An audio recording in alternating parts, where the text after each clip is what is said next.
14 फरवरी 2026 को सागर स्तरीय पल्स निवेशकों और कार्यकर्ताओं की बैठक आहूत की गई। प्रति माह सागर जिले में यह बैठक की जाती है और बैठक में पीएसीएल के भुगतान के संबंध में जो भी नई जानकारी आती हैं वो निवेशकों को बताई जाती हैं। तो यहाँ निरंतर जब से कंपनी बंद हुई है तब से सागर जिले में निरंतर बैठकें होती आ रही हैं। यहाँ हम आज पल्स कंपनी से जुड़े हुए संपूर्ण भारत देश के निवेशकों को एक जानकारी साझा करना चाहते हैं कि संगठन इंसाफ दी आवाज़ के द्वारा जो वित्त मंत्रालय दिल्ली पर एक साल में लगभग 3 प्रदर्शन किए गए, तो लास्ट जो प्रदर्शन था हमारा 26 नवंबर 2025 का, उसमें जैसा कि आप सबको जानकारी है कि वित्त मंत्रालय के अंदर जो एडिशनल सेक्रेटरी महोदय हैं सालोमन अरकोईराज जी, उनसे जो बात हुई थी तो उसमें उन्होंने हमें 1 महीने बाद एक पत्र जारी करने का आश्वासन दिया था कि वो लोधा कमेटी और सेबी को एक पत्र जारी करेंगे। 1 महीने बाद संपर्क करने की बात भी कही थी उनके द्वारा, तो उनसे संपर्क किया गया लेकिन उस समय उनसे संपर्क हो नहीं पाया। मतलब बार बार कॉल करने के बाद भी जो है कॉल रिसीव नहीं हुआ। बाद में जब उनका कॉल बैक आया कुछ दिनों के बाद, तो जानकारी प्राप्त हुई कि वो तत्समय जो था शीतकालीन सत्र संसद का था, उसमें उनकी व्यस्तता होने के कारण से वो कॉल रिसीव नहीं हुआ और अपनी फाइल पर काम नहीं हुआ था, ऐसा उनके द्वारा अपन को बताया गया था। तत्पश्चात उनसे जो समय उन्होंने बताया उस पर उनसे अपन ने फिर संपर्क किया, तो जो एक माध्यम अधिकारी थे हमारे डायरेक्टर जो वित्त विभाग को देखते हैं, राजेश पवार जी वित्त मंत्रालय में पोस्टेड थे, और राजेश पवार जी को 17 अक्टूबर को जो पहला प्रदर्शन वित्त मंत्रालय पर किया था तब से राजेश पवार जी से संपर्क में थे।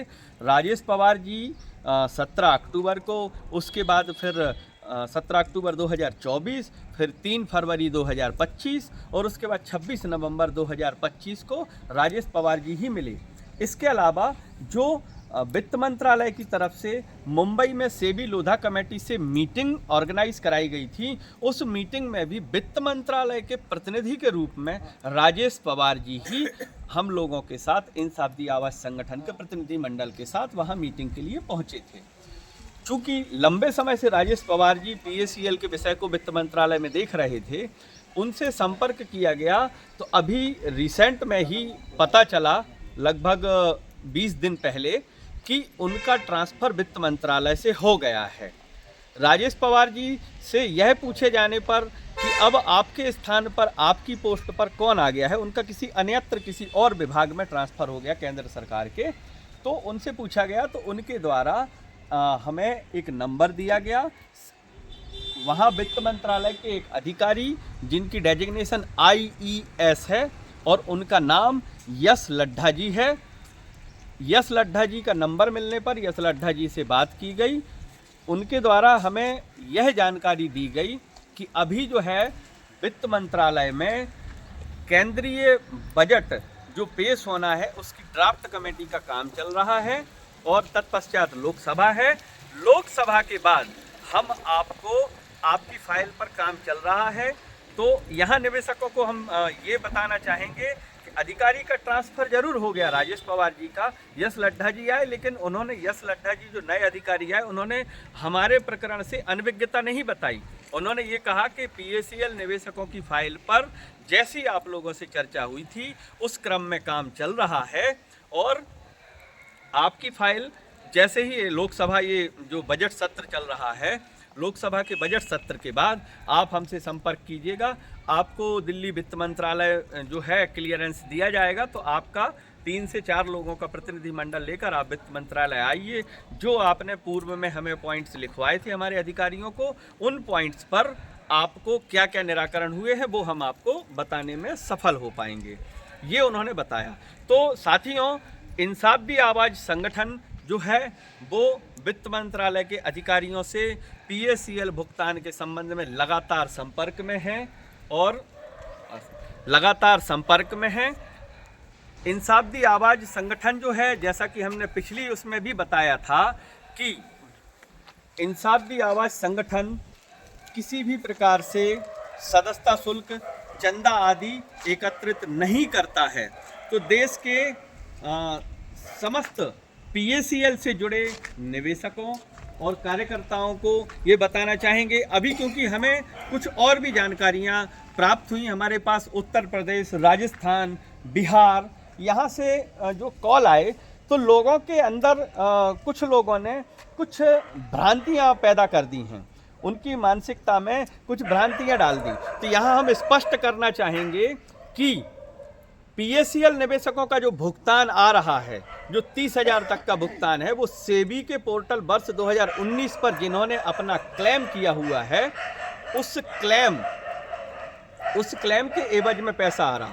वहाँ कुछ लोगों ने ये बताया हमें फ़ोन पे कि उनको ये बताया गया कि जो वट्स एक्ट के तहत डॉक्यूमेंट तहसील कार्यालयों में और जिला कार्यालयों में जमा हुए थे, उन डॉक्यूमेंट जमा करने से भुगतान आ रहा है। तो आपको स्पष्ट कर दें कि आपने जो डॉक्यूमेंट आपके तहसील कार्यालय या कलेक्टर कार्यालय में जो जमा किए थे डॉक्यूमेंट, वो डॉक्यूमेंट वहीं रखे हैं। ये जो भुगतान है ये किसी एक्ट के कारण से नहीं आ रहा है। ये भुगतान सेबी के द्वारा जो माननीय सर्वोच्च न्यायालय द्वारा आदेश दिनांक 2 फरवरी 2016 को किया था, उस आदेश के पालन में सेबी के द्वारा लोधा कमेटी की निगरानी में और जिन निवेशकों ने सेबी के पोर्टल पर क्लेम किया है, उस क्लेम के एवज में ये भुगतान लोगों तक आ रहा है। यह भुगतान जो है 30,000 मूलधन तक का लोगों का आया है। अभी बहुत सारे निवेशक ऐसे भी हैं जो 30,000 के दायरे में आते हैं, उन्होंने सेबी के पोर्टल पर क्लेम किया है, लेकिन उनके पेमेंट किन्हीं कारणों से नहीं आए हैं। जैसे कि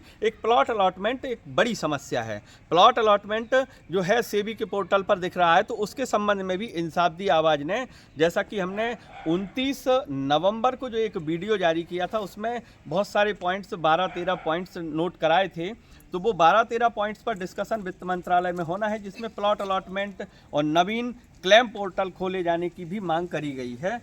तो ये सारी चीज़ें हैं। तो आप इस बात से पूर्णतः निश्चिंत रहें, इंसाफ दी आवाज़ संगठन का साथ दें। इंसाफ दी आवाज़ संगठन लगातार सेबी, वित्त मंत्रालय, लोधा कमेटी के संपर्क में हैं और आपके लिए जो समस्याएं निवेशकों की हैं उनको वहां पर डिस्कस कर रहा है, उनका समाधान कराने का प्रयास कर रहा है। और इंसाफ दी आवाज़ संगठन से जुड़ने में सबसे बड़ा फायदा देश के निवेशकों और कार्यकर्ताओं को ये है कि उनको किसी भी प्रकार से चंदा, डोनेशन, सुप्रीम कोर्ट में केस के नाम पर या किसी भी नाम पर उनको नहीं देना पड़ेगा।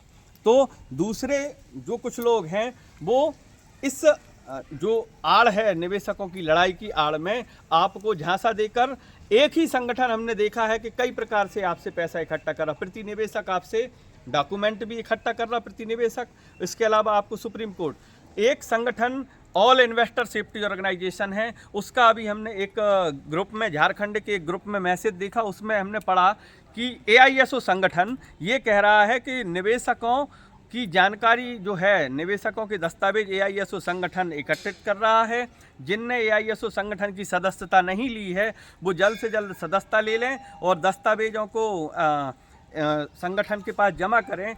संगठन उनको सुप्रीम कोर्ट में जमा करेगा। तो देश की जनता जो PACL के निवेशक के रूप में मौजूद है, उनको बताना चाहेंगे कि ऑल इन्वेस्टर सेफ्टी ऑर्गेनाइजेशन, जिसको इंग्लिश में AISO कहा जाता है, AISO PACL से जुड़े माननीय सर्वोच्च न्यायालय में चल रहे 17 प्रकरणों में कहीं भी पार्टी नहीं है, मतलब पक्षकार नहीं है। और जब कोई व्यक्ति या संगठन किसी प्रकरण में पक्षकार नहीं होता है तो कोई भी माननीय कोर्ट उस व्यक्ति को उस प्रकरण में नहीं सुनती है, उसको उस प्रकरण में अपना पक्ष रखने का अधिकार नहीं होता है। तो ये सरासर आपसे चंदा, आपसे राशि ऐंठने के लिए ये प्रलोभन दिया गया है।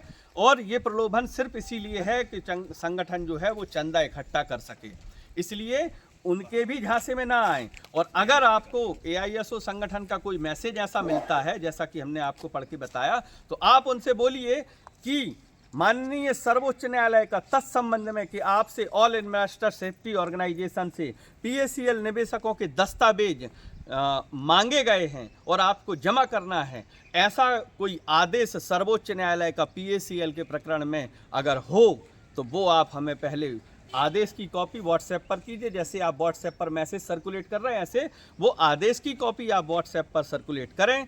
जब आप वो आदेश की कॉपी डालेंगे तब हम ये दस्तावेज या जानकारी आपको साझा करेंगे। अगर सुप्रीम कोर्ट का ऐसा कोई आदेश कोई भी संगठन साझा नहीं करता तो उसके साथ आप वो दस्तावेज अपने निवेश से संबंधित साझा ना करें। आपको यह भी बताना चाहेंगे कि लोधा कमेटी द्वारा अखबार में जो सूचना जारी की गई है, उस सूचना में भी उन्होंने स्पष्ट लिखा है कि लोधा कमेटी के द्वारा मांगे जाने पर ही अपने निवेश से संबंधित दस्तावेजों को प्रस्तुत किया जाए। अन्य प्रकार से निवेश से संबंधित दस्तावेजों को किसी के साथ कंपनी मैनेजमेंट या किसी भी व्यक्ति के साथ साझा ना किया जाए। तो देश में कई संगठन ऐसे हैं जो अपनी आर्थिक ज़रूरतों की पूर्ति, उसके सदस्य, उसकी जो पदाधिकारी हैं, वो अपनी आर्थिक ज़रूरतों की पूर्ति के लिए आपको तरह तरह की प्रलोभन देते हैं, तरह तरह की बातें करते हैं और आपसे धन इकट्ठा करके अपना खुद का निजी खर्च चला रहे हैं। ये सब के सब चंदाजीवी लोग हैं। चंदाजीवी समझते? इनका जीविकोपार्जन चंदे की आय पर ही डिपेंड है। तो ये इसीलिए आपसे लमसम चंदा भी लेते हैं और ये झूठ भी फैलाते हैं। तो कृपया ऐसे लोगों से सबसे पहले आदेश की कॉपी मांगें, उसके बाद ही उनको कोई दस्तावेज या जानकारी साझा करें। अंतिम जो हम हर बार कहते हैं कि फिर अंतिम निर्णय आपका है। हमारा काम आपको सचेत करना है। आप किसी भी प्रकार से इस PACL के भुगतान संबंधी प्रकरण में ना किसी एक्ट के झांसे में आए, क्योंकि ना कोई एक्ट इस पर लागू है। जो वर्ष एक्ट 2019 की बात होती PACL पर लागू नहीं है, और ना ही माननीय सुप्रीम कोर्ट ने किसी से कोई दस्तावेज मांगे हैं किसी भी संगठन से, ना कोई ऐसी अथॉरिटी दी है। तो इन्हीं जानकारियों के साथ आप सभी को जय हिंद, वंदे मातरम, वंदे मातरम, वंदे मातरम, वंदे मातरम।